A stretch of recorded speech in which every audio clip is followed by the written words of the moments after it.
ನಾವು ನಿಜವಾಗಿ ಭಾರತ ದೇಶದೊಳಗೆ ಕರ್ನಾಟಕ ಇಡೀ ಭಾರತವನ್ನು ನೋಡಕತ್ತದ. ಯಾಕೆ ನೋಡಕತ್ತದ ಅಂದ್ರೆ ಎಂದೆಂದೂ ಆಗದಿರುವಂತ ಹೋರಾಟ, ರೈತರಿಗಾಗಿ ನಡೆದಿರುವಂತ ಹೋರಾಟ ಯಾವುದಾದ್ರಿಂದ ಇದು ಕಬ್ಬಿನ ಬೆಲೆಗಾಗಿ ಹೋರಾಟ. ಅದಕ್ಕೆ ಅಲ್ಲಿ ಎಲ್ಲರೂ ಎಲ್ಲೆಲ್ಲಿ ನಿಂತ್ಕೊಂಡಿದ್ರಲ್ಲ ಅಲ್ಲಿ ಒಂದು 5 ನಿಮಿಷ ಸಮಾಧಾನ ನೋಡ್ರಿ. ಬಹಳಷ್ಟು ಜನ ನೀವೆಲ್ಲ ನಿಂತ್ಕೊಂಡ್ರೆ ಬಹಳ ಚಲೋ ಆಗ್ತದ. ಬಹುತೇಕ ಅಲ್ಲವ್ರ ನಾನು ಸ್ವಾಭಿಮಾನಿ ಒತ್ತಾರ ಬರ್ರಿ. ಯಾಕೆ ಒತ್ತಾಡ್ರಿ? ಇಲ್ಲ ನಾನು ಮಹಾಸ್ವಾಮಿಗಳು ಮಾತಾಡೋರು, ಅವ್ರು ಏನ್ ಮಾತಾಡೋರು, ಯಾರ ಸಂಬಂಧ ಮಾತಾಡೋರು, ಈಗ ಜನ ಆಜುಬಾಜುಕಿನವರು ಸೇರಿದ್ದಾರೆ. ಅದಕ್ಕೆ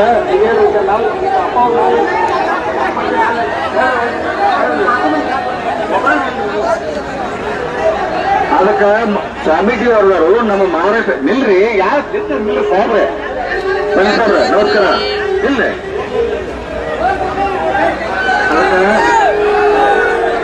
ಅದಕ್ಕೆ ಸ್ವಾಮೀಜಿಗಳು ಮಾರ್ಗದರ್ಶನ ಮಾಡಿದ್ರು. ನೆಟೆಲ್ಲ ಸಮಾಧಾನ ಕೇಳ್ರಿ. ಕೇಳ್ರಿ ಕೇಳ್ರಿ ಸ್ವಾಮೀಜಿಗಳು ಆಶೀರ್ವಾದ ಕೇಳ್ರಿ.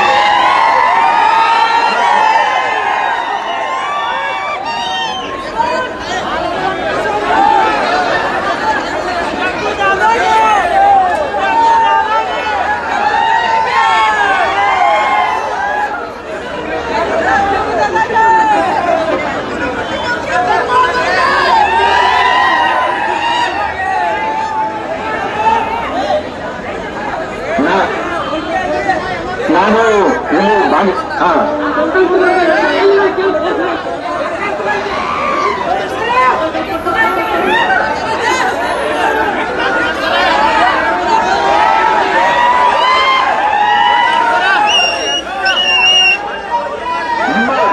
ಇಲ್ಲಿ ನಿಮ್ಮ ವಿಧಾನಸಭೆಯನ್ನು ಅಲ್ಲಾಡಿಸಿದ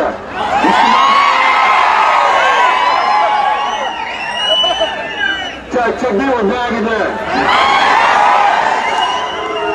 ನ್ಯಾಯ ಸಿಗುತ್ತೆ, ಸಿಗಲೇಬೇಕು. ನೋಡಿ, ನಾನು ಭಾಷಣ ಮಾಡ್ಕೊಂತ ಬಂದಿಲ್ಲ. ಇಲ್ಲಿ ನೀವೆಲ್ಲ ನೋವಲ್ಲಿದ್ದೀರಾ ಒಂದು ಬೆಲೆ ಬೇಕು ಅಂತ. ಆ ಬೆಲೆ ಸಿಗ್ಲಿಕ್ಕೆ ನಂದೊಂದು ಸಣ್ಣ ಧ್ವನಿ ಬಿಟ್ಟರೆ ಬೆಳೆಯೇನಿಲ್ಲ.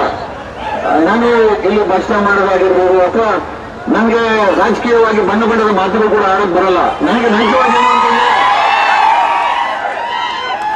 ನಮ್ಮನೆ ಕರ್ನಾಟಕದ ಯಾವುದೇ ಮನೇಲಿ ಒಬ್ಬಟ್ಟಾಯ್ತು ಅಂತಂದ್ರೆ, ಕಡುಬು ಆಯ್ತು ಅಂತಂದ್ರೆ, ಪಾಯಸ ಮಾಡಿದ್ರೆ ಅದಕ್ಕೆ ಕಾರಣಕರ್ತರು ನೀವೇ. ನಮ್ಮ ಮನೆಯಲ್ಲಿ ಸಿಹಿಬಾಗಬೇಕು ಅಂತಂದ್ರೆ ಅದಕ್ಕೆ ಕಾರಣ ರೈತರಾಗಿದ್ರೆ ರೈತರನ್ನ ಬೀದಿ ಬೀಳಿಸಿರುವಂತ ವ್ಯವಸ್ಥೆ ಸರ್ಕಾರ ಮತ್ತೆ ನಡ್ಕೊಂತಾರೆ ರೀತಿಗೆ ನಮಗೂ ಕೂಡ ಬೇಜಾರಿದೆ. ನಮ್ಮ ರೈತರ ಜೊತೆ ಬಿತ್ತಿದ್ರ, ಮುತ್ತಿದ್ರ, ಕಳೆ ಕಿತ್ತಿದ್ರ, ನೀರು ಹರಿಸಿದ್ರ ಏನೂ ಮಾಡಲಿಲ್ಲ. ಆದ್ರೂ ಸಾವಿರಾರು ಕೋಟಿ ಲಾಭ ಮಾಡ್ತಾರೆ ಶುಗರ್ ಫ್ಯಾಕ್ಟರಿ ಓನರ್ಗಳು. ನಿಮಗೆ ನ್ಯಾಯವಾದಂತ ಬೆಲೆ ಕೊಡಲೇಬೇಕು, ಕೊಟ್ಟೇ ಕೊಡ್ತಾರೆ, ಕೊಡಲೇಬೇಕು. ಆಮೇಲೆ ಇದು ನಿಮ್ಮ ಹಕ್ಕು, ನಿಮ್ಮ ಹಕ್ಕುಗೋಸ್ಕರ ಹೋರಾಟ. ಆಮೇಲೆ ಹೋರಾಟ ಬೆಳಗಾವಿಗೇನು ಹೊಸವನ್ನಲ್ಲ. ಸಾಕಷ್ಟು ಹೋರಾಟಗಳಿಗೆ ಬೆಳಗಾವಿ ಒಂದು ದೊಡ್ಡ ಹೆಸರುವಾಸಿಯಾಗಿದೆ. ಸ್ವಾಮೀಜಿಗಳು ಹೇಳುವಾಗ ನಾವೆಲ್ಲರೂ ಕೂಡ ಒಂದು ಸ್ವಲ್ಪ ಡಿಸಿಪ್ಲಿನ್ ಒಂಚೂರು ಮೇಂಟೈನ್ ಮಾಡ್ಕೊಂಡ್ರೆ ಸಾಕು, ಬರೀ ಏನು ಅವಶ್ಯಕತೆ ಇಲ್ಲ.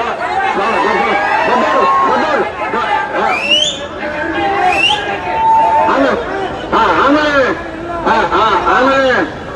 ಕರ್ನಾಟಕದಲ್ಲಿ 81 ಶುಗರ್ ಫ್ಯಾಕ್ಟರೀಸ್ ಇದೆ.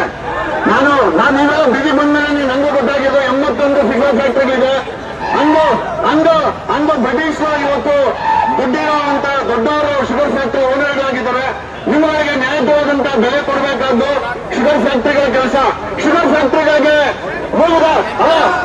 ಶುಗರ್ ಫ್ಯಾಕ್ಟರಿಗಳಿಗೆ ಮೂಲಧಾರ ಹಾಕ್ಬೇಕಾಗಿರೋದು ಕಾಂಗ್ರೆಸ್ ಸಿದ್ದರಾಮಯ್ಯನವರ ಸರ್ಕಾರದ ಕೆಲಸ. ಅದನ್ನ ಅವ್ರು ಮಾಡ್ತಾರೆ ಅಂತ ನಾವು ನಂಬಿದ್ದೇವೆ. ಅದು ಆಗ್ಲೇಬೇಕು, ಆಗೇ ಆಗುತ್ತೆ. ತಾವೆಲ್ಲರೂ ಕೂಡ ತಾಳ್ಮೆಯಿಂದ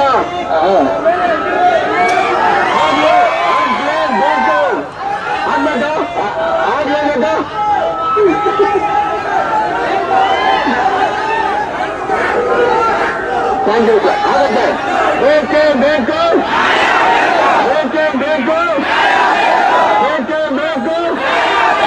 ಖಂಡಿತ ಸಿಕ್ಕೇ ಸಿಗುತ್ತೆ. ನಾವು ಕೂಡ ನಿಮ್ಮ ಧ್ವನಿಯಾಗಿದ್ದೇವೆ. ಎಸ್ ನಾವು ಕೂಡ ನಮ್ಮ ಧ್ವನಿಯಾಗಿದ್ದೀವಿ. ನನ್ನನ್ನ ಇಲ್ಲಿ ಕರೆದು ನನಗೆ ಒಂದು ಯೋಗ್ಯತೆ ಮೈಗೆ ಹಿಡ್ಕೊಂಡು ಮಾತಾಡಕ್ಕೆ ಅಂತ ನಮಗೆ ಮಾಡ್ಕೊಂಡಿದ್ದಕ್ಕೆ ನಿಮ್ಮೆಲ್ಲರಿಗೂ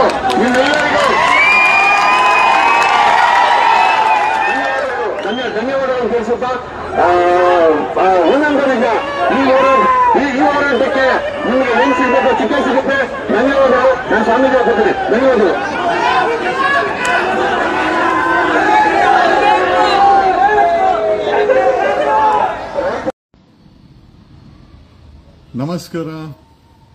ನಮಸ್ಕಾರ ಎಲ್ಲರಿಗೂ ದೊಡ್ಡದೊಂದು ನಮಸ್ಕಾರ. ಒಂದ್ ಕಡೆ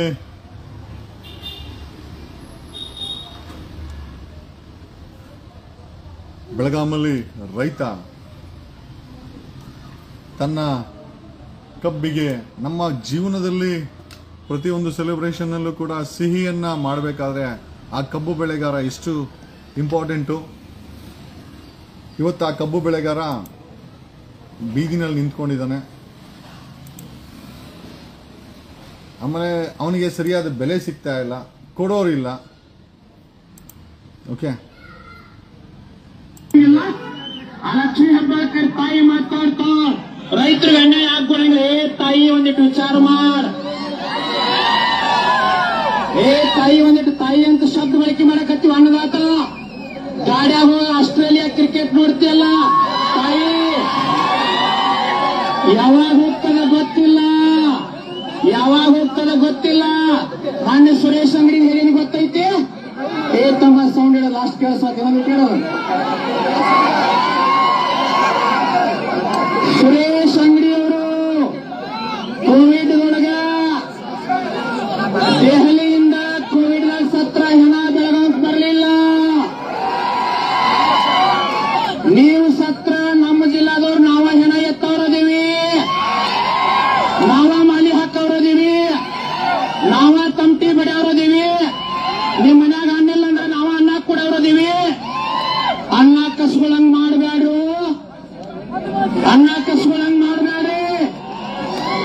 ಬರೀ ಕೇಳಿದ 500 ಆಯ್ತು. ನಿಮ್ ಮನೆ ಆಸ್ತಿ ಕೇಳಿಲ್ಲ.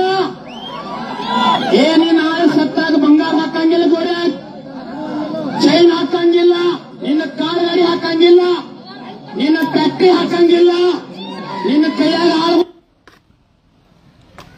ಇದು ಬೆಳಗಾಮಲ್ಲಿ ರೈತರು ಮಾಡ್ತಾ ಇರುವಂತಹ ಹೋರಾಟ. ನಮ್ಮ ಜೀವನದಲ್ಲಿ ಸಿಹಿಯನ್ನು ಬಡಿಸಲು ಸಕ್ಕರೆ, ಬೆಲ್ಲ ಇದನ್ನೆಲ್ಲವನ್ನು ತಯಾರು ಮಾಡೋದು ಇದೇ ರೈತ. ಈ ರೈತ ಬೆಳೆದ ಕಬ್ಬಿನಿಂದನೇ ಎಲ್ಲ ತಯಾರಾಗುತ್ತೆ. ಬಟ್ ಅವ್ರಿಗೆ ಒಂದು ನ್ಯಾಯಯುತವಾದಂಥ ಬೆಲೆ ಕೊಡುವಂಥ ನಿಟ್ಟಿನಲ್ಲಿ ಸರ್ಕಾರ ಫೇಲ್ಯೂರ್ ಆಗಿದೆ. ಸರ್ಕಾರ ಕರ್ನಾಟಕದಲ್ಲಿ ಶುಗರ್ ಕೇನ್ ಫ್ಯಾಕ್ಟ್ರಿಗಳ ಜೊತೆಗಳ ನಿಂತಿದ್ದಾರೆ. ಯಾಕೆ ಅಂತಂದ್ರೆ ಈ ಶುಗರ್ ಫ್ಯಾಕ್ಟ್ರಿಗಳ ಓನರ್ಸ್ ಎಲ್ಲ ರಾಜಕಾರಣಿಗಳು, MLAಗಳು, ಮಿನಿಸ್ಟರ್ಗಳು. ನಾನು ಬೆಳಗ್ಗೆನೆ ಒಂದು ದೊಡ್ಡ ಲಿಸ್ಟ್ ಅನ್ನ ಓದಿ ಹೇಳಿದೆ. ಲಕ್ಷ್ಮೀ ಹೆಬ್ಬಾಳ್ಕರ್, ಸತೀಶ್ ಜಾರಕಿಹೊಳಿ, ಈಶ್ವರ್ ಖಂಡ್ರೆ, ನಮ್ಮ ಹಿಂದೂ ಹುಲಿ, ಓಕೆ, ಯತ್ನಾಳ್, ಎಲ್ಲರದು ಇದೆ. ಇದು ನಮ್ಮ ಅರ್ಧಕ್ಕರ್ಧ ಏನೋ ಹುಡುಕಲ್ ಐ ಥಿಂಕ್ ವಿಧಾನಸೌಧದಲ್ಲಿ owners are factory, sugar factory ಓನರ್ಗಳು ಇವರು. ಶುಗರ್ ಫ್ಯಾಕ್ಟ್ರಿ ಓನರ್ ಲಾಬಿಗಳು, ಈ MLA MP ಗಳು ಮತ್ತೆ ರಾಜಕಾರಣಿಗಳಿಂದ ರೈತರಿಗೆ ಚಿಪ್ ಹಾಕಿ ಇವರುಗಳು ಲಾಭ ಮಾಡ್ಕೊಂತ ಇದ್ದಾರೆ. ಇದು ನೋಡ್ಕೊಂಡು ಸುಮ್ಮನೆ ಇರುವಂತ ಕಾಂಗ್ರೆಸ್ ಸರ್ಕಾರ ಏನೋ ಅದು ರೈತರ ವಿಚಾರ, ಉತ್ತರ ಕರ್ನಾಟಕದ ವಿಚಾರ. ಆದ್ರೆ ಬೆಂಗಳೂರು ಜೀವನ ಮಾಡಲಿಕ್ಕೆ ಜೀವ ತೆಗೆಯುವಂತ ಸಿಟಿ ಆಗ್ತಾ ಇದೆ. ಸ್ಲೋವಾಗಿ, ನಿಮಗೆ ಗೊತ್ತಿಲ್ದಿರ ಬೆಂಗಳೂರು ನಿಮ್ಮ ಜೀವಗಳನ್ನ, ನಿಮ್ಮ ಮಕ್ಕಳ ಜೀವಗಳನ್ನ ಅಥವಾ ನಿಮ್ಮ ಕುಟುಂಬದ ಜೀವಗಳನ್ನ ತೆಗೆಯುವಂತ ಮಟ್ಟಕ್ಕೆ ಕಲುಷಿತ ಆಗ್ತಾ ಇದೆ. ನನಗೆ ಗೊತ್ತಿಲ್ಲ ಎಷ್ಟು ಜನ ಇದನ್ನ ಅಬ್ಸರ್ವ್ ಮಾಡ್ತಾ ಇದೀವಂತ. ಇವತ್ತೊಬ್ರು ಸತ್ತೋಗಿದ್ದಾರೆ. Just come down. ಇವ್ರು ಗೊತ್ತಿದೆ, ನಿಮ್ಗೆಲ್ಲರಿಗೂ ಗೊತ್ತಿದೆ. ನಾನೊಂದು ಆರ್ಟಿಕಲ್ ಕೂಡ ಬರೆದಿದ್ದೆ. ಬೆಂಗಳೂರು 1.4 ಕೋಟಿ ಜನಸಂಖ್ಯೆ, 1.2 ಕೋಟಿ ಹೊಗೆ ಬಿಡುವ ವಾಹನಗಳು, ಕಲುಷಿತ ವಾತಾವರಣ, ಕಲುಷಿತ ಗ್ರೌಂಡ್ ವಾಟರ್, ಇವತ್ತು ಒಂದು ಸಮಯದಲ್ಲಿ ನಿಮ್ಗೆ ನೋಡಿ ಪಾಪ ಈ ವ್ಯಕ್ತಿ ಕಿದ್ವಾಯಲ್ಲಿ ಹೋಗಿ ಸತ್ತಿದ್ದಾರೆ. One of the greatest artist ಅಂತ ಹೇಳ್ಬೋದು. ಈ ಆರ್ಟಿಸ್ಟ್ ಸತ್ತಿರೋದು ಕ್ಯಾನ್ಸರ್ನಿಂದ. ಎಷ್ಟು ಜನ ಇದನ್ನ ನೋಡಿ ರಿಪ್ ಅಂತ ನೀವು ಮೆಸೇಜ್ ಹಾಕಿದ್ದಲ್ಲ. ಈ ಗತಿ ಯಾರಿಗಾದ್ರೂ ಬರಬಹುದು. ಕಾರಣ ತುಂಬಾ ಇಂಪಾರ್ಟೆಂಟ್. ಯಾವ ರೀತಿ ಬೆಲೆ ಕೊಡದೆ ನಮ್ಮ ರೈತರ ಜೀವನಕ್ಕೆ ಕೊಳ್ಳೆ ಇಟ್ಟಿದ್ದಾರೋ, ಬೆಂಗಳೂರಿನ ಜೀವನ ಏನಾಗಿದೆ ಅಂತಂದ್ರೆ ಕುಡಿಯುವ ನೀರು ಕಲುಷಿತ, ತಿನ್ನುವ ಆಹಾರ ವಿಷದಿಂದ ಕೂಡಿದೆ. 1.3 ಕೋಟಿ 1,30,00,000 ವಾಹನಗಳು ಪ್ರತಿ ಸೆಕೆಂಡ್ ಹೊಗೆಯನ್ನ ಬಿಡುತ್ತವೆ. ಆ ಹೊಗೆಯನ್ನ ಕುಡಿಯುತ್ತಾ ಕ್ಯಾನ್ಸರ್ ರೋಗಿಗಳಾಗಿ ಕಿದ್ವಾಯಿನಲ್ಲಿ ಚಿಕಿತ್ಸೆ ಫಲಕಾರಿ ಆಯ್ತೋ ಬಿಡ್ತೋ, ಒಟ್ನಲ್ಲಿ ನಾನು ಪದೇ ಹೇಳ್ತಾ ಇರ್ತೀನಿ, ಬೆಂಗಳೂರು ಪ್ರತಿ 3ನೇ ಮನೆಯಲ್ಲಿ ಒಂದು ಸರ್ವೆ ಪ್ರಕಾರ ಕ್ಯಾನ್ಸರ್ ಇದೆ ಅಂತ. ಇವತ್ತು ಈ ವ್ಯಕ್ತಿ ಸತ್ತಿದ್ದಾರೆ. ಈ ಗತಿ ಯಾರಿಗಾದ್ರೂ ಬರಬಹುದು. ಬೆಂಗಳೂರಲ್ಲಿ ಈ ಗತಿ ಯಾರಿಗಾದ್ರೂ ಬರಬಹುದು. ಓಕೆ, ನೀವು ನೋಡಿರ್ಬೋದಲ್ಲ the condition what is dead. ಕಿದ್ವಾಯಿನಲ್ಲಿ ಈ ವ್ಯಕ್ತಿ, ಇದೇ ವ್ಯಕ್ತಿ, ಯಾವ ವ್ಯಕ್ತಿ ನಮಗೆಲ್ಲ ಮನರಂಜನೆಯನ್ನ ಕೊಟ್ಟು ಹರೀಶ್ ರಾಯ್, ಅದೇ ವ್ಯಕ್ತಿ ಹೆಣವಾಗಿ ಕಿದ್ವಾಯಿನಲ್ಲಿ ಮಲಗಿದ್ದಾರೆ. ಕಾರಣ ಕ್ಯಾನ್ಸರ್.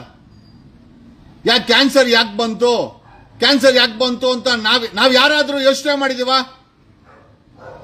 ಇವತ್ತು ಅವ್ರಿಗೆ ಬಂದಿದೆ, ಯಾರಿಗಾದ್ರೂ ಬರ್ಬೋದು. 1.4 ಕೋಟಿ ಪಾಪ್ಯುಲೇಷನ್ ಅಲ್ಲಿ ಅರ್ಧಕ್ಕಿಂತ ಹೆಚ್ಚು ಜನರಿಗೆ ಕ್ಯಾನ್ಸರ್ ಸಿಂಪ್ಟಮ್ಸ್ ಇದೆ, ಕ್ಯಾನ್ಸರ್ ಇಂದ ಬಳಲ್ತಾ ಇದ್ದಾರೆ. But what is the reason? ಏನ್ ಕಾರಣ ಇದಕ್ಕೆ? ಇದನ್ನ ನೋಡಿ ರಿಪ್ ಹಾಕೋದ್ರಿಂದ ಆ ಜೀವ ಹೋಗಿರೋ ಇದಕ್ಕೆ ಏನು ಗೊತ್ತಾಗಲ್ಲ. ನಿಮ್ಮ ಸಮಾಧಾನ ಅಷ್ಟೇ. ಕಿದ್ವಾಯಿನಲ್ಲಿ ಸತ್ತೋಗಿದ್ದಾರೆ. ಕಿದ್ವಾಯಿ ರಿಸರ್ಚ್ ಸೆಂಟರ್, ಬೆಂಗಳೂರಲ್ಲಿ ಕಿದ್ವಾಯಿ ಅಂತ ರಿಸರ್ಚ್ ಸೆಂಟರ್ ಇದೆ. ಅಲ್ಲಿ ಸಾಕಷ್ಟು ಜನ ಏನೋ ಹುಡುಕಲ್ಲ ಕೆಲಸ ಮಾಡ್ತಾರೆ. ಸಾಲು ಡಾಕ್ಟರ್ಸ್ ಇದ್ದಾರೆ. ಇಲ್ಲಿ ರಿಸರ್ಚ್ ನೀವು ಕಿದ್ವಾಯಿ ಅಂತ ಓಪನ್ ಮಾಡಿದ್ರೆ ನಿಮ್ಗೆ ಇಲ್ಲಿ ರಿಸರ್ಚ್ ಅಂತ ಸಿಗುತ್ತೆ.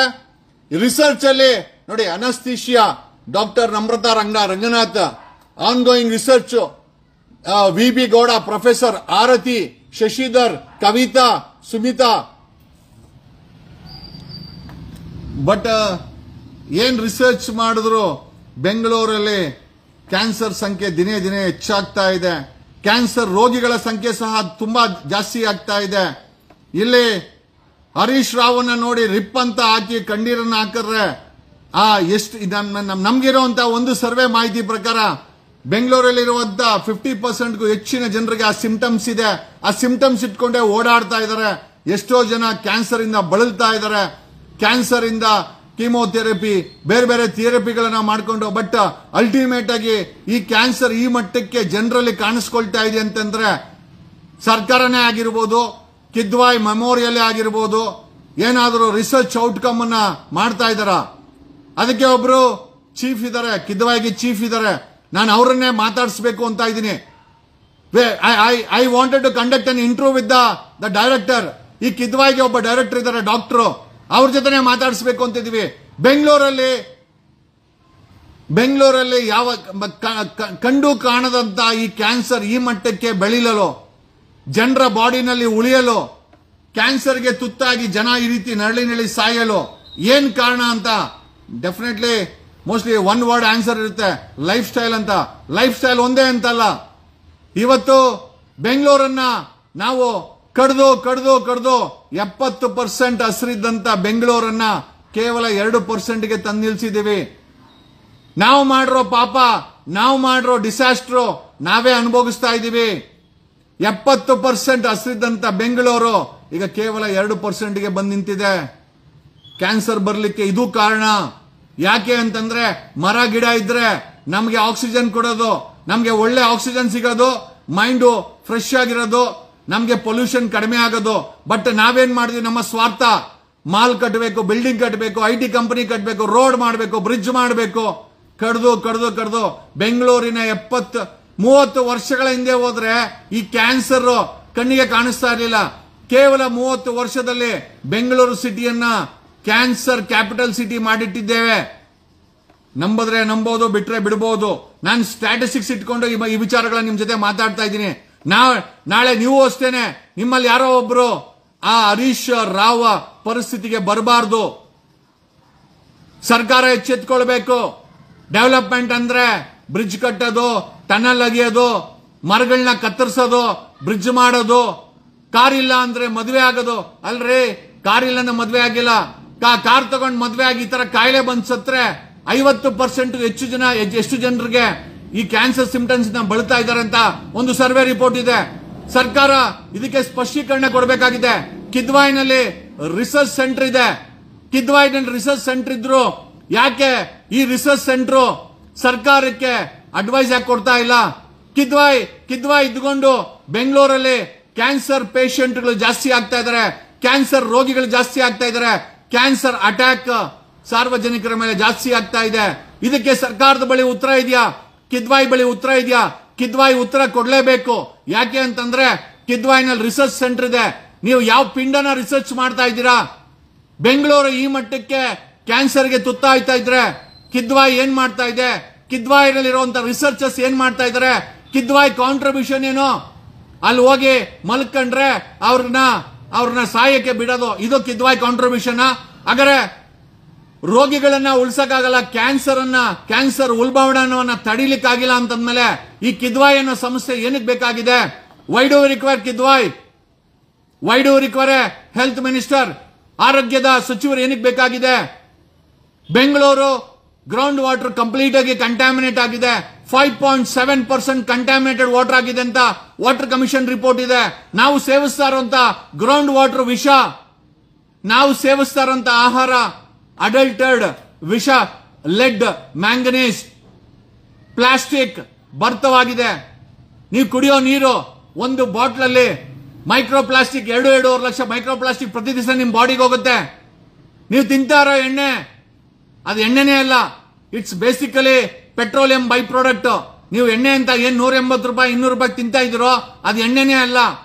ಅಲ್ಟಿಮೇಟ್ಲಿ ಸಣ್ಣ ವಯಸ್ಸಿಗೆ ಮುಖದಲ್ಲಿ ಕಳೆ ಕಳ್ಕೊಂತೀರಾ, ತಲೆಯಲ್ಲಿ ಕೂದಲಿರೋದಿಲ್ಲ, ಸಣ್ಣ ವಯಸ್ಸಿಗೆ BP ಬರುತ್ತೆ, ಶುಗರ್ ಬರುತ್ತೆ, ಅಂಡ್ ಅಲ್ಟಿಮೇಟ್ ಆಗಿ ಕಿಡ್ನಿ ಫೇಲ್ಯೂರ್ ಆಗುತ್ತೆ, ಲಿವರ್ ಫೇಲ್ಯೂರ್ ಆಗುತ್ತೆ, ಒಂದ್ ದಿವಸ ಕ್ಯಾನ್ಸರ್ ಬರುತ್ತೆ. ಕಿದ್ವಾಯಿಗೆ ಅತಿಥಿ ಆಗ್ತೀರಾ. ಕಿದ್ವಾಯರು ಚಿಕಿತ್ಸೆ ಫಲಕಾರಿಯಾಗದೆ ಸತ್ತೋದ್ರು ಅಂತ ಹರೀಶ್ ತರ ತೋರಿಸ್ತಾರೆ.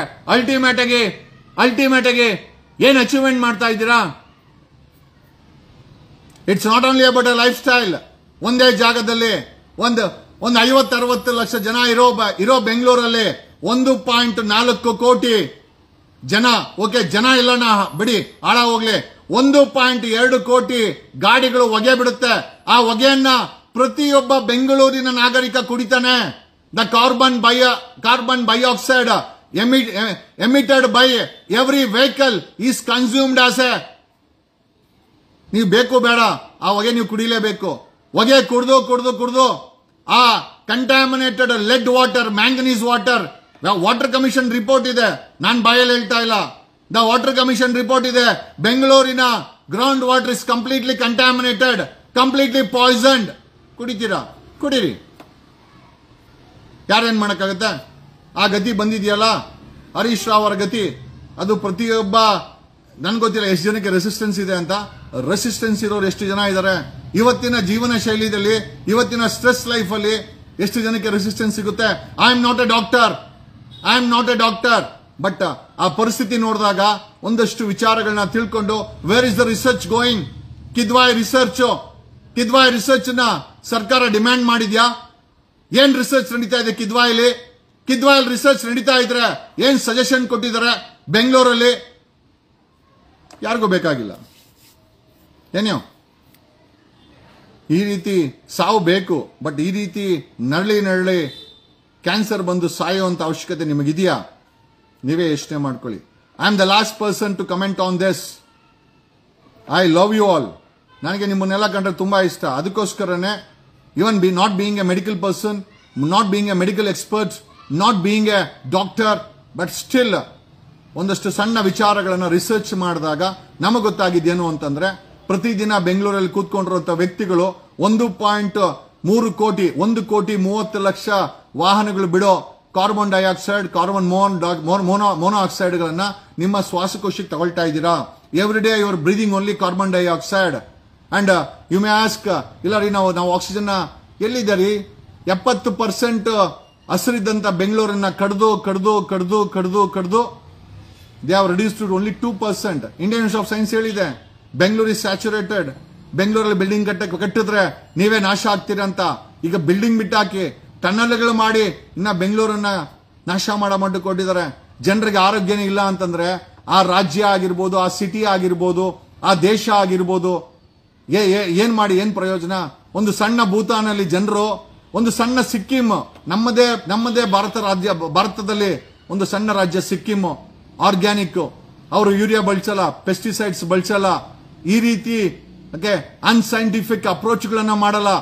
ಇಲ್ಲಿ ಗೆದ್ದು ಬಂದಂತ ಎಂದ ರೌಡಿಗಳು, ಪರೋಡಿಗಳು, ಮಿನಿಸ್ಟರ್ಗಳಾಗ್ಬಿಟ್ಟು ಇಡೀ ಭಾರತದ ವ್ಯವಸ್ಥೆಯನ್ನ ನಾಶ ಮಾಡೋದಲ್ದಿರ ಕರ್ನಾಟಕ ಎಕ್ಕುಟ್ಟು ಹೋಗಿದೆ. ಬೆಂಗಳೂರು ಸರ್ವನಾಶದ ಹಾದಿಲಿದೆ. ಅಲ್ಲ, ಬೆಂಗಳೂರಲ್ಲಿ ದುಡಿಮೆ ಮಾಡ್ತೀವಿ ಅಂತ ಬಂದವರು ರೋಗ ಹಾಕೊಂಡು ಕಿದ್ವಾಯಿಗೋ ಯಾವ್ದೋ ಸೂಪರ್ ಸ್ಪೆಷಾಲಿಟಿ ಹಾಸ್ಪಿಟಲ್ ಕಣ್ಮುಚ್ಕೊಂಡ್ರೆ ನೀವು ಸಂಪಾದನೆ ಮಾಡಿದ ದುಡ್ಡು, ನೀವು ಓದಿರೋ ಡಿಗ್ರಿ, ನೀವು ಮಾಡ್ತಾರಂತ ಜೀವನ ಎಲ್ಲಿಗೆ ಸಾಲುತ್ತೆ? Everything is literally contaminated. Ground water contaminate ಆಗಿದೆ. ಬೆಂಗಳೂರಲ್ಲಿ 1.4 ಕೋಟಿ ಜನ 7,000 ಟನ್ ಕಸನ ಲಿಬರೇಟ್ ಮಾಡ್ತಾರೆ. ಅದು ತಪ್ಪಲ್ಲ, ಬಟ್ ಅದ್ಯಾವುದು ರೀಸೈಕಲ್ ಆಗಲ್ಲ. ಅದು ಹೋಗಿ ಬೆಟ್ಟಗಳನ್ನ ಹಾಕ್ತಾರೆ ಬೆಂಗಳೂರು ಸುತ್ತಮುತ್ತ, ಅದ್ರ ಮೇಲೆ ಮಳೆ ಬೀಳುತ್ತೆ. ಬೆಂಗಳೂರಲ್ಲಿ 4,500 ಹಾಸ್ಪಿಟಲ್ ಇದೆ. 4,500 ಹಾಸ್ಪಿಟಲ್ ಮೆಡಿಕಲ್ ವೇಸ್ಟ್, ನರ್ಸಿಂಗ್ ಹೋಮ್ಗಳಿದೆ.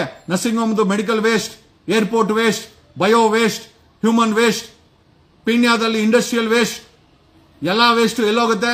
ತಗೊಂಡಾಗೆಲ್ಲ ಈ BWSSB ಒಂದು ಕೂಡ none of the BWSSB STPs are working. ಬೆಂಗಳೂರಲ್ಲಿ 1,450 ಕೆರೆಗಳಿದ್ವು. ಇವತ್ತು ಅಳಿದು ಉಳಿದಿರೋದು ಕೇವಲ 200. 1,250 ಕೆರೆಗಳನ್ನು ತಿಂದಾಕಿದ್ದಾರೆ ಇದೇ ರಾಜಕಾರಣಿಗಳು, ಭ್ರಷ್ಟ ಅಧಿಕಾರಿಗಳು. ಇವತ್ತು ಉಳಿದಿರುವಂತ 200 ಕೆರೆಗಳಲ್ಲಿ ಆಲ್ಮೋಸ್ಟ್ ಎಲ್ಲಾವುದು ಕೂಡ ಟಾಕ್ಸಿಕ್ ವಾಟರ್ ಇದೆ. BWSSB ಕಕಸನ್ನ ಬಿಡ್ತಾರೆ, BWSSB ಟಾಯ್ಲೆಟ್ ಅನ್ನ ಬಿಡ್ತಾರೆ. ಎಂಟೈರ್ ಕೆರೆಗಳು ಟಾಯ್ಲೆಟ್ ತುಂಬೋಗಿದೆ, ಟಾಕ್ಸಿಕ್ ವಾಟರ್ ತುಂಬೋಗಿದೆ. ಆ ಕೆರೆಗಳಲ್ಲಿ ಆ ಗಲೀಜು, ಟಾಕ್ಸಿಕ್, ವಿಷದ ವಾಟರ್ ಗ್ರೌಂಡ್ ಹೋಗುತ್ತೆ. ಅದೇ ಗ್ರೌಂಡ್ ವಾಟರ್ ನ ಕಂಟಾಮಿನೇಟ್ ಮಾಡುತ್ತೆ. ಅದೇ ಬೋರ್ವೆಲ್ ವಾಟರ್ ನ ನೀವು ಕುಡಿತೀರಾ. ಈವನ್ ನೀವು ಯೂಸ್ ಮಾಡ್ತಾರಂತ ಫಿಲ್ಟರ್ಸ್ ಕೂಡ ಅದನ್ನ ಫಿಲ್ಟರ್ ಮಾಡ್ಲಿಕ್ಕಾಗಲ್ಲ. Manganese, poisonous lead. Water commission report ಇದೆ. ಹೈಲಿ ಕಂಟಾಮಿನೇಟೆಡ್ ವಾಟರ್ ಬೆಲ್ಟ್ ಅಲ್ಲಿ ಬೆಂಗಳೂರು ಕೂಡ ಬರ್ತಾ ಇದೆ. ನೀವು ಸೇವನೆ ಮಾಡ್ತಾ ಇರೋದು ವಿಷ. None other than it's a poison water. ನೀವು ತಿಂತಾರೋ ಊಟ ಏನಿದೆ, 100% ನೀವು ತಿಂತಾರೋ ಊಟ ವಿಷಭರಿತವಾಗಿದೆ, ಅಡಲ್ಟ್ರೇಡ್ ಆಗಿದೆ. You are not eating healthy food. ನೀವು ಮಕ್ಕಳಿಗೆ ಕಾನ್ವೆಂಟ್ ಓದಿಸ್ತೀರಾ, ನೀವು ಕೂಡ ಸಾಫ್ಟ್ವೇರ್ ಕಂಪನಿಯಲ್ಲಿ ಕೆಲಸ ಮಾಡ್ತೀರಾ, ಕೈ ತುಂಬಾ ದುಡಿತೀರಾ, ಆರೋಗ್ಯನೇ ಇಲ್ಲ ಅಂತಂದ್ರೆ ಆ ರೀತಿ ಹೋಗಿ ಕಿದ್ವಾಯಿನಲ್ಲಿ ಸಾಯ್ಬೇಕಾ? ಯೋಚಿಸಿ. That's what I want to tell. ಇವತ್ತು ಹರೀಶ್ ರಾವ್ ಸತ್ತಿದ್ದಾರೆ, ಈ ರೀತಿ ಪ್ರತಿದಿನ ಸಾಯ್ತಾ ಇದ್ದಾರೆ. ನಿಮಗೆ ಗಮನವಿಲ್ಲದೆ ನಿಮ್ಮ ರ್ಯಾಟ್ ರೇಸ್ ಅಲ್ಲಿ ನಾನ್ ದುಡಿಬೇಕು ದುಡಿದಿದ್ದೆಲ್ಲ ಸರ್ಕಾರ ನಿಮ್ಮದು ಟ್ಯಾಕ್ಸ್ ಆಗಿ ಕಿತ್ಕೊಂಡು ತಿನ್ನಾಕುತ್ತೆ. ನೀವು ಗಾಡಿ ಎತ್ಕೊಂಡು ಹೋದ್ರೆ ಇಲ್ಲಿಂದ ವಿಧಾನಸೌಧಕ್ಕೆ ಹೋಗಕ್ಕೆ 2 ಅವರ್ ಬೇಕಾಗಿದೆ. ಆ ಮಟ್ಟಕ್ಕೆ ಇವತ್ತು ವೆಹಿಕಲ್ ಪಾಪ್ಯುಲೇಷನ್ ಆಗಿದೆ, ಹ್ಯೂಮನ್ ಪಾಪ್ಯುಲೇಷನ್ ಆಗಿದೆ. ಬೆಂಗಳೂರು ಹಸಿರು ಮಾಯ ಆಯ್ತು, ಕಾಂಕ್ರೀಟ್ ಎದ್ದು ನಿಂತಿದೆ. ಹಾಗಾಗಿ ಕಂಪ್ಲೀಟ್ ಆಗಿ ಬೆಂಗಳೂರು ಕಲುಷಿತವಾಗಿದೆ. ಬಿ ರೆಡಿ ಫಾರ್ ರಿಸೀವಿಂಗ್ ಕ್ಯಾನ್ಸರ್ಗಳು ಎಷ್ಟೋ ಜನಕ್ಕಿದೆ. ಕ್ಯಾನ್ಸರ್ ಇಂದ ಎಷ್ಟೋ ಜನ ಸಾಯ್ತಾ ಇದ್ದಾರೆ, ಇನ್ನೂ ಎಷ್ಟೋ ಜನಕ್ಕೆ ಕ್ಯಾನ್ಸರ್ ಬರ್ತಾ ಇದೆ. ಆದ್ರೂ ಕೂಡ ನೀವು ಯಾರು ಯೋಚನೆ ಮಾಡ್ತಾ ಇಲ್ಲ. Government is list bothered. ನೀವು ಸತ್ರೆ ಗವರ್ಮೆಂಟ್ಗೆ ಏನಾಗಬೇಕಾಗಿದೆ, ನೀವು ಸತ್ರೆ ಕಿದ್ವಾಯಿಗೆ ಏನಾಗಬೇಕಾಗಿದೆ, ಏನೂ ಆಗ್ಬೇಕಾಗಿಲ್ಲ. ಅಲ್ಟಿಮೇಟ್ ಆಗಿ ನಿಮ್ ಜೀವನ ಸಿಗೋದು ಒಂದೇ ಜೀವನ. ಸತ್ರೆ ನೀವೆಲ್ಲೋಗ್ತೀರಾ, ನಾವೆಲ್ಲೋಗ್ತೀರಾ ಯಾರಿಗೂ ಗೊತ್ತಿಲ್ಲ. ಆದ್ರೆ ಸಾವು ಇಷ್ಟು ಕೆಟ್ಟದಾಗಿ ಬರಬಾರ್ದು. Enrich yourself. It's not about a salary, it's not about the perks, it's not about a vehicle. ಬೆಂಗಳೂರಿನ ಪ್ರತಿ ಮನೆಯಲ್ಲೂ 1-2 two wheeler, 1-2 car, 1 flat. But ಆರೋಗ್ಯನೇ ಇಲ್ಲ ಅಂತಂದ್ರೆ ಎಲ್ಲೋಗ್ತಾ ಇದ್ದೀರಾ ನೀವೆಲ್ಲ? Where are you leading yourself? ಏನೋ ಎಲ್ಲ ವಿಚಾರನ ಹೇಳುತ್ತಾ. And once again I am telling you, I am not a doctor, I am not a specialist, but definitely a human being. I can understand the language of the nature. ನಾನು ಹೇಳದ್ನಲ್ಲ, ನಾನು 2 ವರ್ಷ I was sitting in front of ಗೋವಾದ ಬೀಚಲ್ಲಿ ಕೂತಿದ್ದೆ. ಹಿಮಾಲಯದಲ್ಲಿ 2011ರಲ್ಲಿ 2 ವರ್ಷ ಇದ್ದೆ. Nature can heal, not the doctors, neither there. ಆ ರೀತಿ ಡಾಕ್ಟರ್ಸ್ ಬಚಾವ್ ಮಾಡಂಗಿದ್ರೆ ಕಿದ್ವಾಯಿಗೆ ಹೋದ ಎಲ್ಲರೂ ಕೂಡ ಬಚಾವ್ ಆಗ್ಬೇಕಾಗಿತ್ತು. ಯಾಕೆ ಬಚಾವ್ ಆಗ್ತಾ ಇಲ್ಲ? ಯಾಕೆ ಬಚಾವ್ ಆಗಕ್ ಬಿಡ್ತಾ ಇಲ್ಲ? God knows. ಏನೋ ಇದು ತುಂಬಾ ಯೋಚನೆ ಮಾಡಬೇಕಾದಂತ ವಿಚಾರ. ಯೋಚನೆ ಮಾಡಿ. This is what I want to tell. Okay, ಆ ಪರಿಸ್ಥಿತಿ, ಹರೀಶ್ ರಾವ್ ಪರಿಸ್ಥಿತಿ ಯಾರಿಗೆ ಬೇಕಾದ್ರೆ ಬರ್ಬೋದು. ಅದನ್ನ ತಂದಿಕೊಂಡಿರೋದು ನೀವೇ. ಮನೆಗೆ 2 ಗಾಡಿ, ಇರೋ 2 ಬಾಡಿಗೆ 2 ಗಾಡಿ 2 ಕಾರು, ಅಂಡ್ ಅಲ್ಟಿಮೇಟ್ಲಿ ಎಲ್ಲರಿಗೂ ಬೆಂಗಳೂರು ಬೇಕು, ಹಳ್ಳಿ ಯಾರಿಗೂ ಬೇಡ. ಅಲ್ಲಿ ಹಳ್ಳಿನಲ್ಲಿ ಬೆಳೀತಾ ಇರೋ ಬೆಳೆಗಾರನಿಗೆ ಕಾಸು ಕೊಡಲ್ಲ, ಅವನಿಗೆ ರೇಟು ಕೊಡಲ್ಲ, ಅವನನ್ನ ತಗೊಂಬಂದು ಬೀದಿಲಿ ನಿಲ್ಲಿಸ್ತಾರೆ. ಇಲ್ಲಿ ಪರಿಸರ ನೀವು ಮಾಡ್ಕೊಂಡಿರೋಂಥ development, Bengaluru is un unscientific developed a hilly portion. ಇದು ಒಂದು ಅವೈಜ್ಞಾನಿಕವಾಗಿ ಬೆಳೆಸಿರುವಂತ ಬೆಂಗಳೂರು. 1990ರವರೆಗೂ ಬೆಂಗಳೂರು ಚೆನ್ನಾಗಿತ್ತು, 90 ನಂತರ ಬೆಳೆದಿದೆಯಲ್ಲ, ಇದು ಅವೈಜ್ಞಾನಿಕವಾದಂತ, ಆಮೇಲೆ ರೋಗ ಭರಿತವಾದಂತ ಬೆಂಗಳೂರನ್ನ ಇವರು ಸೃಷ್ಟಿ ಮಾಡಿದ್ದಾರೆ. ಕೆರೆಗಳ ಮಾಯ ಆಯ್ತು, ಆಯ್ತಾ, ಕಸ ಜಾಸ್ತಿ ಆಯ್ತು, ಜನ ಜಾಸ್ತಿ ಆಯ್ತು, ವೆಹಿಕಲ್ ಪಾಪ್ಯುಲೇಷನ್ ಜಾಸ್ತಿ ಆಯ್ತು, ಜೊತೆನಲ್ಲಿ ಪ್ರತಿ ಮನೆಗೂ ರೋಗ ಕೂಡ ಅದೇ ರೀತಿ ಬರ್ತಾ ಇದೆ. ಅದರಿಂದ ಬಚಾವಾಗೋದು ಬಿಡೋದು ನಿಮಗೆ ಬಿಟ್ಟಂತ ವಿಚಾರ ಅಂತ ಹೇಳ್ತಾ, ಕಣದಲ್ಲೂ ಕನ್ನಡ. ಬಟ್ ಬೆಂಗಳೂರಿನ ಮನೆಯಲ್ಲೂ ಕೂಡ ಕ್ಯಾನ್ಸರ್ ಅತಿಥಿಯಾಗಿ ಹೋಗಲು ಕಾಯ್ತಾ ಇದೆ. ದಯಮಾಡಿ ಎಚ್ಚೆತ್ತುಕೊಳ್ಳಿ. Thanks a lot. ನನಗೆ ಗೊತ್ತಿದೆ ಕಿದ್ವಾಯು ಏನು ಮಾಡಲ್ಲ, ನಿಮ್ಮ ಸರ್ಕಾರನೂ ಏನೂ ಮಾಡಲ್ಲ. ಓಕೆ, ಇವತ್ತಿರೋ ಸರ್ಕಾರ ಬಿದ್ದೋಗ್ಬೋದು, ನಾಳೆ ಇನ್ನೊಂದು ಸರ್ಕಾರ ಬರ್ಬೋದು, ಅವರು ಕೂಡ ಏನೂ ಮಾಡಲ್ಲ. ಅವ್ರೇನ ಮಾಡ್ಕೊಂಡಿಗೆ ಅವ್ರ ಕುಟುಂಬಕ್ಕೆ ಮಾಡ್ಕೊಂತಾರೆ. ನಿಮಗೇನಿದು ನೀವೇ ಮಾಡ್ಕೊಳ್ಬೇಕಾಗಿದೆ. ಎಚ್ಚೆತ್ಕೊಳ್ಳಿ. The Bengaluru life is not a life, it is going to destroy you. Okay, welcoming such a critical diseases like cancer. Thanks a lot.